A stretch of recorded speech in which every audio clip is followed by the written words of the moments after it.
வணக்கம் நண்பர்களே. ஒரு இயற்கை சூழ்ந்த இடத்துல இருக்க ஒரு காட்டுக்குள்ள, இது தனியார் காடு, இது ஒரு ஓடை. கோடை காலம் ஆனது, இங்கே இப்போ தண்ணி இல்லை. ஒரு வெக்கையான சூழல் இருக்குது. காட்டில் மழை வர்றதுக்கு முன்னாடி பறவைகளுடைய ஓசை மாறுபடும். மழை மழைன்னு சொல்லிட்டு இருக்கும் போல இருக்குது. எல்லா இடத்துலையும் ஒரு இறுக்கம் இருக்கும். பார்த்தீங்கன்னா ஒரு இலை கூட அசையலை. ஒரு விதமான ஸ்டில்னஸ் இருக்குது. எனக்கு இது ஒரு வகையான மெடிடேட்டிவ் மூடாக இருக்குது. ஒரு விதமான ஆழ்ந்த தனிமையை கொடுக்கக்கூடியதாக இருக்குது.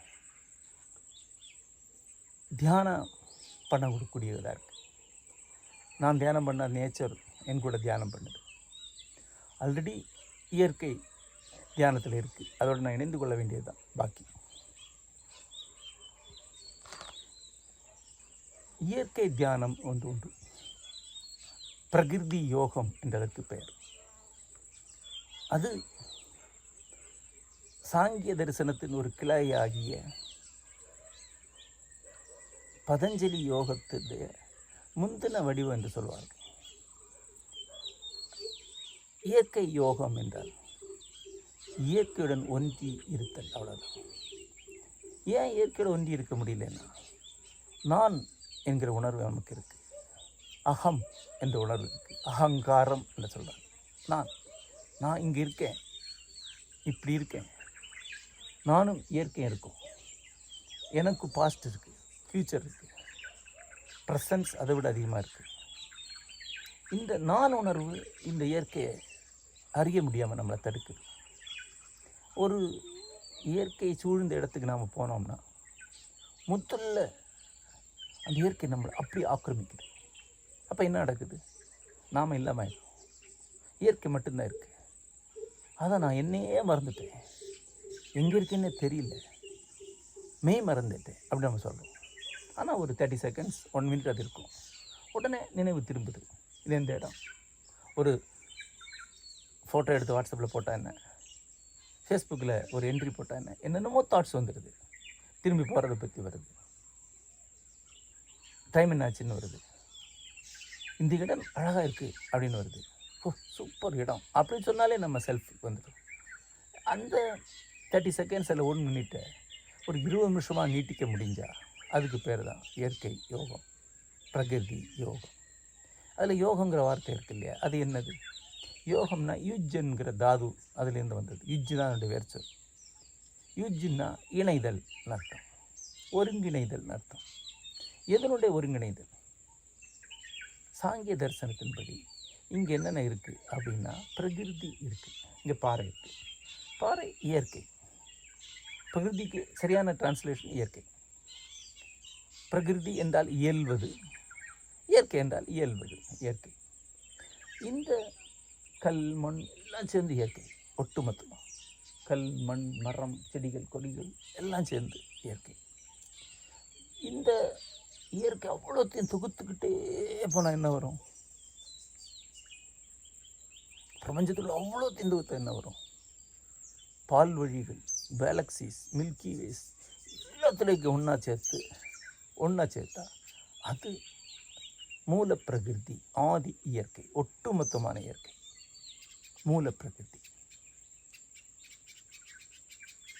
இப்போது இந்த மூல பிரகிருதியை வாட்ச் பண்ணக்கூடிய, அதை அறியக்கூடிய, அதை பார்க்கக்கூடிய ஒரு பிரக்ஞையும் இருக்குது என்று சாங்கியம் சொல்கிறது. பிற்கால சாங்கியம் சொல்கிறது. அது புருஷன். அந்த புருஷன் என்பது ஆணோ பெண்ணா இல்லை, ஒரு பிரக்ஞை, காஸ்மிக் கான்சியஸ்னஸ். அந்த பிரக்ஞை அதே மாதிரி முடிவற்றது. எப்படி மெட்டீரியல் முடிவற்றதோ அதே மாதிரி பிரக்ஞை முடிவற்றது. முடிவற்ற பிரபஞ்ச பொருளை ஆதி இயற்கை என்று சொல்கிறோம். முடிவற்ற பிரபஞ்ச பிரக்ஞையை புருஷன் என்று சொல்கிறோம். அந்த பிரபஞ்ச பொருள் இல்லை, அந்த பிரபஞ்ச புருஷன் பார்க்கிறதுனால திரிகுணங்கள் உருவாகி வருது, முக்குணங்கள் உருவாகி வருது. சத்வ ரஜோ தமோ குணங்கள். செயலற்ற நிலை, செயல்நிலை, சமநிலை என்கிற 3 குணங்கள். இந்த குணங்கள் உருவாகி வந்ததுனால அந்த இயற்கை ஆக்டிவேட் ஆகுது.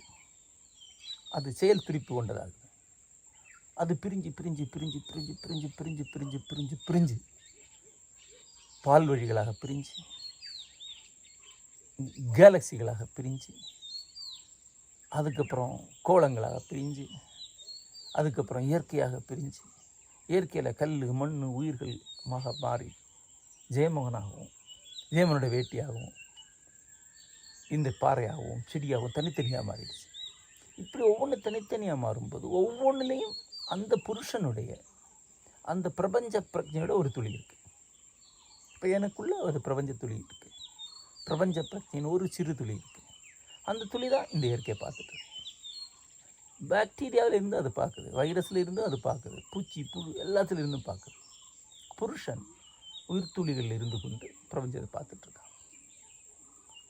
இதுதான் சாங்கியம் சொல்லக்கூடிய இந்திய சிந்தனையில் இருக்கக்கூடிய வலுவான நாத்திக சிந்தனை, தொன்மையான நாத்திக சிந்தனை என்று சாங்கியத்தை சொல்லுவாங்க. பின்னாடி அதை இழுத்து ஆத்திக மரபுக்குள்ளே கொண்டு வந்துட்டாங்க கூட. ஒரிஜினலி அது இறை இலா சித்தாந்தம், கடவுள் இல்லாத சித்தாந்தம். சாங்கிய தரிசனம் அதை தொடங்கி மாமுனிவர், அதாவது தொகுத்து உருவாக்கிய மாமுனிவர் கபிலர். அவர் ஆரியர் அல்லாத மரபை சார்ந்தவர், அசுர அல்ல நாக மரபை சார்ந்தவர். மரபுகளை அவர் பாம்பாக தான் வழிபடுவாங்க. அவருடைய இணை ஞானி என்பவர் பதஞ்சலி, அவர் பாம்பாகவே தான் இருப்பார். இடுப்பு கீழே சுருளாக பாம்பு இருக்கும், அவர் உடம்பே பாம்பாக தான் இருக்கும். கபிலரும் பாம்பு வடிவமாக பாம்புடைய குருவால் வழிபடப்படுறார். நாக மரபை சார்ந்தவர், ஆரியர் அல்லாத சித்தாந்தம் இது. இந்த சித்தாந்தத்தின்படி ஒரு உயிர் துளியில் இருந்துக்கிட்டு பிரஜை இயற்கையை பார்த்துட்டு, ஒட்டுமொத்த காஸ்மஸ், ஒட்டுமொத்த காஸ்மிக் பிரஜையை பார்த்துட்டு. இப்போ இங்கே இருந்து கொண்டு இயற்கையை பார்க்கும்போது அப்சர்வர் இல்லாமலாய் இயற்கையோட ஒரு பகுதியாக நான் என்ன உணர்ந்தேன் என்றால் அது ஒரு யோகம். அதுதான் நான் சொல்லக்கூடிய பிரகிருதி யோகம். ரெண்டாவதாக, இங்கே ஒரு உயிர் துளிக்குள்ளே இருக்கக்கூடிய நான் பிரபஞ்சம் முழுக்க நிரம்பி இருக்கக்கூடிய பிரபஞ்ச பிரஜையோட ஒரு துளிதான் என்று உணர்ந்தேன் என்றால், தெரிஞ்சுக்கிறதில்ல, உணர்ந்தேன் என்றால் அது பிரகிருதி யோகம். அதுவும் ஒரு பெருநிலை தான். உண்மையில் மனிதனுக்கு சாத்தியமான பெருநிலை அது, பயிலக்கூடிய பெருநிலை அது. இங்கிருந்து கொண்டு இயற்கை மட்டுமாக இருக்க என்னை விட்டு விடுதல், என்னை கரைத்து இயற்கை கொடுத்து, நான் என்பது இந்த பிரபஞ்சம் முழுக்க இருக்கக்கூடிய சூப்பர் கான்சியஸ்னஸ் அல்லது பிரபஞ்சம் முழுக்க இருக்கக்கூடிய பிரபஞ்ச பிரச்சனையுடைய ஒரு ட்ராப் தான் என்று உணர்வு. அது ஆது. அந்த மொமெண்ட் எல்லாருக்கும், மனிதனில் எல்லாருக்கும் ஒரு செகண்ட் அதை வைத்திருக்கும். அதை பயந்து கான்சியஸாக அடைதல், அதுதான் பிரகிருதி யோகம். அதுக்கான வழி என்று சொல்லப்படுவது இது மாதிரி ஒரு இடத்துல உட்கார்வது, இயற்கையுடைய சாநித்தியம் இருக்கணும். எல்லாமே இயற்கை தான். இயற்கை வெளியே ஒன்று பொருளாக கிடையாது. ஒரு பாரிஸ் கார்னரில் இருக்கு நின்றுட்டு நீங்கள் பார்க்கக்கூடிய எல்லா பஸ்ஸு, மேம்பாலம், லாரி எல்லாமே இயற்கை தான். இயற்கையிலேருந்து மனிதன் உருவாக்கிட்டது. ஆனால் அங்கே நமக்கு வேறு அர்த்தங்கள் வருது. ஆனால் இங்கே அந்த இயற்கையோட அர்த்தம் வருது. இங்கே அதை ப்ராக்டிஸ் பண்ணி அடைஞ்சின்னா நீங்கள் அங்கேயும் அதை அட முடியும். தொடங்குறதுக்கான இடம் இது. அப்போ இங்கே இருக்கும்போது இங்கே மனித செயல்பட்ட ஒன்றுமே இல்லை, எல்லாமே இயற்கை தானாக படைச்சிக்கிட்டது இருக்குது. ஆகவே நீங்கள் இயற்கைங்கிற கான்செப்டுக்குள்ளே ஈஸியாக போக முடியும். மனிதன் படைக்கிறது செகண்ட் ஹேண்ட் இயற்கை, அதுவும் இயற்கை தான். ஒரு ஞானியால் அங்கேயும் அதே இயற்கையை பார்க்க முடியும். ஆகவே இங்கே இந்த இயற்கையை பார்க்குறோம். இந்த எண்டிலிருந்து கழுத்து திருப்பக்கூடிய இந்த எண்டிலிருந்து கருத்து திருப்பி இங்கே வரக்கூடிய இந்த எண்டு வரைக்கும் 10 நிமிடம், இங்கிருந்து அங்கே வரைக்கும் மறுபடியும் 10 நிமிடம் மிக மெதுவாக தலையை திருப்பி பார்க்குறது தான் பிரகிருதி யோகம் என்கிற பயிற்சி. இப்படி பார்க்கும்போது இந்த இயற்கையோட பொருளை நீங்கள் பார்க்கணும். ஆனால் அதோட அசோசியேட் ஆகக்கூடிய தாட்ஸை சஸ்பெண்ட் பண்ணிகிட்டே இருக்கணும். இப்போது பாறையை பார்க்குறீங்க, கல், அதுக்கு மேலே ஒரு செடி, என்ன செடியாக இருக்கும்? இந்த பாறை ஹார்டாக இருக்குது, இது என்ன கிரானைட்டாக இருக்குமா, இல்லை சாதா கல்? இப்படி அதோடு இணைந்து இணைந்து இணைந்து தாட்ஸ் வந்துக்கிட்டே இருக்கும். Associated thoughts. இந்த தாட்டை கான்சியஸாக அப்படி விளக்கணும், கட் பண்ணி விடக்கூடாது. அப்படி விட்டால் அது பெருகும். நம்ம தொட வரக்கூடிய ஒரு குழந்தை அப்படி விளக்குற மாதிரி. அது பாறை மட்டும்தான், செடி மட்டும்தான்.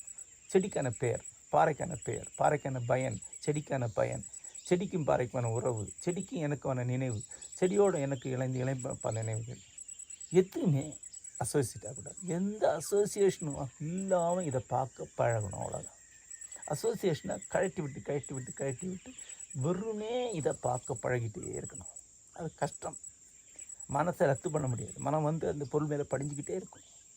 தொடர்ந்து அதை ப்ராக்டிஸ் பண்ணால் அபூர்வமான ஒரு நிலையில் வெறும் பொருளாக இது காட்சி. அப்போது உங்கள் மைண்ட் இல்லாமல் இருக்கும், நீங்களும் இல்லாமல் இருப்பீங்க. அது மட்டும்தான் இருக்கும்.